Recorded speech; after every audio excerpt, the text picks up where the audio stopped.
Hello and welcome to this reading vlog. So excuse all the band-aids.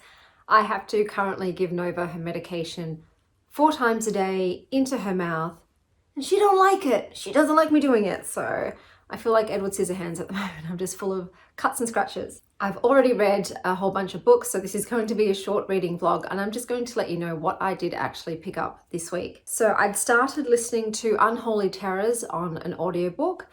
And I listened to this for about 2 hours and then I decided to DNF it. And my review online was, why is this so boring? It's like the middle-aged white man of fantasy. It was just completely and utterly mid. So there was just a girl, an FMC, who was constantly trying to vie for her father's validation and recognition because he wouldn't let her call him daddy. And they live in this area and they're warriors and they fight against these beings called Vespertines.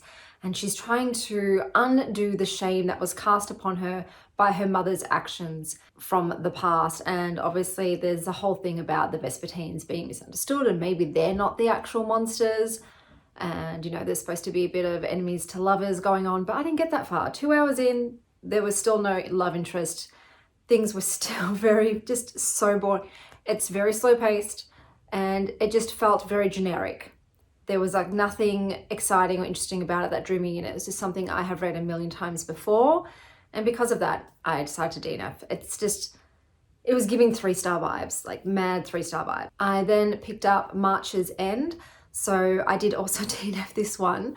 The writing style was definitely not for me, but it's basically a Narnia-esque type of story where by day you've got a group of siblings who are very mundane and typical, but then they are also the rulers of this magical realm. So they're like the kings and queens of this almost like fairyland place. The characters though were just so crude. The cussing was insane. Like they were dropping C words from the get-go. It was just, I'm not a prude when it comes to swearing. I have a bit of a potty mouth myself that I obviously keep in check because I have children, but in here I'm dropping F-bombs and that all the time. But this was just gratuitous. And the siblings just were not likable. They weren't likable. There was like heavy drug use as well because they are in a contemporary setting. So they're in the real world. So they're talking about, you know, cocaine and all this sort of thing. And it's just not my kind of story. It's not my kind of fantasy story. I was just not into it. I didn't like it. And like I said, the writing style in general wasn't giving me anything. So I did DNF that one. I then picked up 50 Quantum Ideas. It's a book on physics. The cover, so cute. I absolutely love the cover. It's very striking. I am a sucker for just, I guess, geometrical, single color kind of modern covers. That's my jam.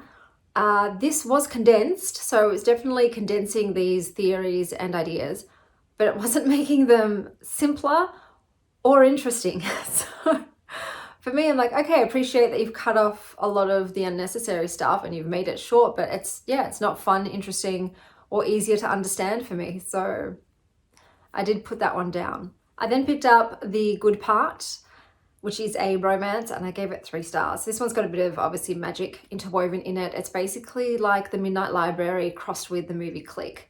So this woman is, at the start, the FMC is just such a passive people pleaser. It is very hard to read, very irritating. And she ends up going to this, like, I think it was a fortune teller machine or something like that, and wishing she could just get to the good part of her life. And she wakes up 20 years in the future with a husband and a kid. And she's not really happy about it. She then goes from being this doormat to this person who just whines and complains about being in her 40s. Like, oh my God, my body is absolutely disgusting. What are these stretch marks? Ugh, ugh. Are my breasts sagging? Ugh. And I'm like, lady, come on. And then God forbid she has to change a kid's diaper. It's the worst thing in the world apparently. Like, I get it, it's not pleasant, but you're 26 years old. Just pull yourself together, woman.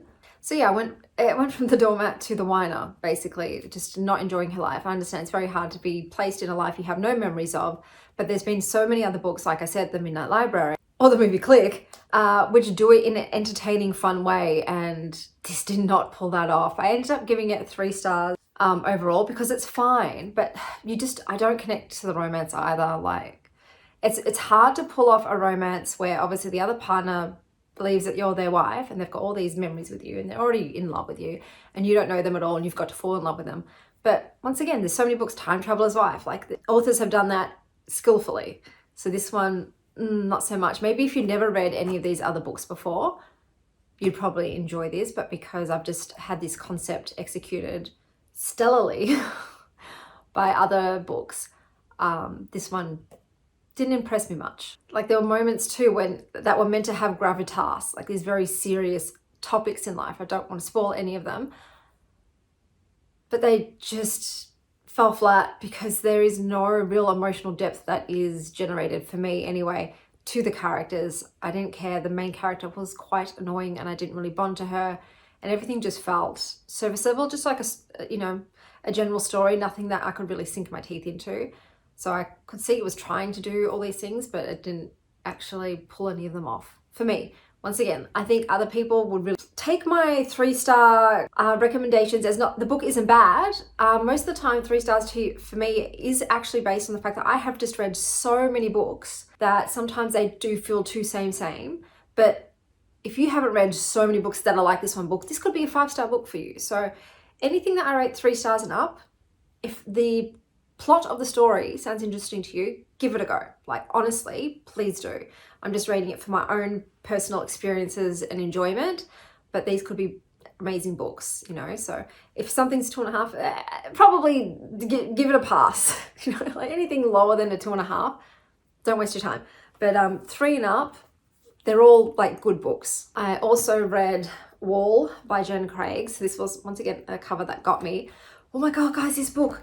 So I'm going to show you. As you can see, not only are there no chapters, there are no breaks in the paragraph. It is just walls and walls of text.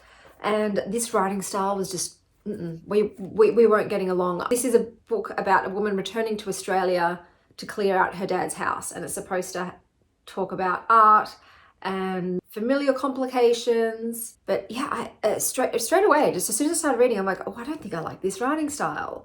And being in the character's head in this way, it's very confusing and I'm getting fatigued reading this book. I was feeling myself zoning out. I wasn't getting invested at all. So this is not an author I would try out again unless they change their writing style and change the formatting of their books. But yeah, unfortunately, this was one of the fastest DNFs I've ever done. I think I got to page 15. I was like, no, not for me.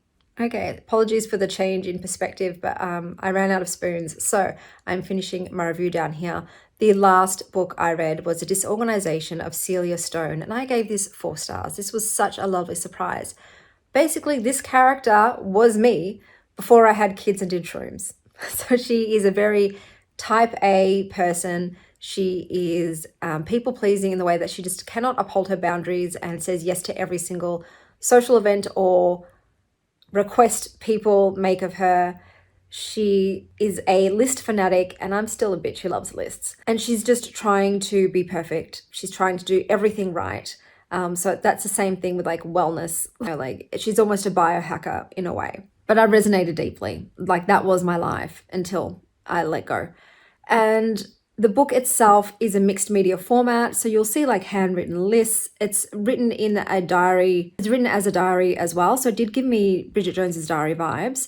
Each chapter is sectioned by the month. So you've got January, February, March, and then all of the listings and things that she writes and does in the month of January. So it's very easy to read. It's fun. It's interesting.